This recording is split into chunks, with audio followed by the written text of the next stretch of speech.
Political party singi oiba mifamama ngarang CM secretary ta pangthokpa si thagali adumakpu mifama da article 355 chatnei chatnade haiba khaktangda khanaba sidi apenba oide madugi mahut central force singi thawong su handokpagi matang amadi kuki job proof sing asi ST list tagi lokthoknabagi recommendation thanabagi matangda khanaram labadi miyamna hena apenba poknaram gadabani haina RPI Athwali gi national secretary Maheshwar Thongnaujamna phongdokrei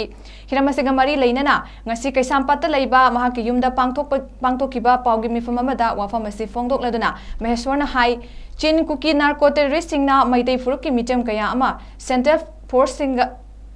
Force singna anakpada laina hatliba asi leibak sinba thungna khangnarabani haukiba chahigi May 3 dagi hauraga chin kuki narco terrorist singna chatharakliba lan asi thamapan fajalakpa sida sugi ground rule loina thugaide haibasi khangnaraba wafamni masida su handokpagi matangda wafam amata khanadaba asi laibak thibani masida su natana nongna changlakpa illegal immigrants sing asisu haujik Indian Constitution na piriba ST gi ngaklo asi loina fanglamgani maramasina all political party gi mifam adudasu hiramasi matangda khanafam thoi loinana leidiba political leader khudingmakna political gi khudongchaba launabagi wafam thadoklaga center da apunbagi oiba agenda amada apunbagi oiba voice ama thampham thokpani masida karigumba center na thabakta onthoktaba taragadi center gi leidiba political party sing asi manipur da changhandaba haina punna warep lawba yaraba matamni center gi yakangaiduna sum leiraga maitaibu tumna hat kinaba hotnariba si tawbiganu maitai tumna hat kraba matung NCERT gi lairikta maitai kauba furup ama leirami haina haplakpa ngaidibra haina hangki ruling dagi MLA minister yauna amasung opposition dagi MLA yauna akoi ruling opposition gi pullaka meeting hangkibadudi thagachari adudi haibidi yamna tangai phadraba ruji kasena yamna mena tawrugadaba hena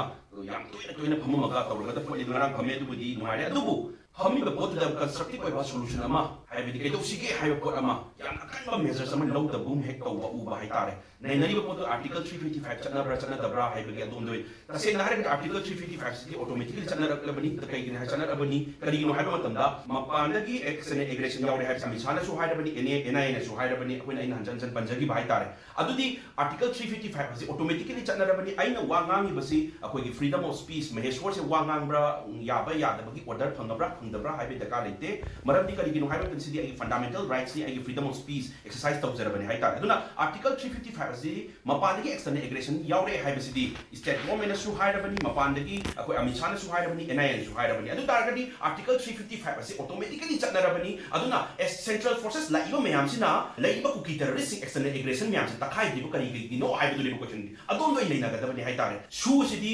thanipan henjela pasida su gi ground rule se loi violate tawre haiba se khangabani kuki militant sing sigi aduna su sidi abrogate tawba hai sidi must the central government dagi tawdaba sunya ya roi se ko thamadabani ya thengmalabani at the same time chin kuki sing sigi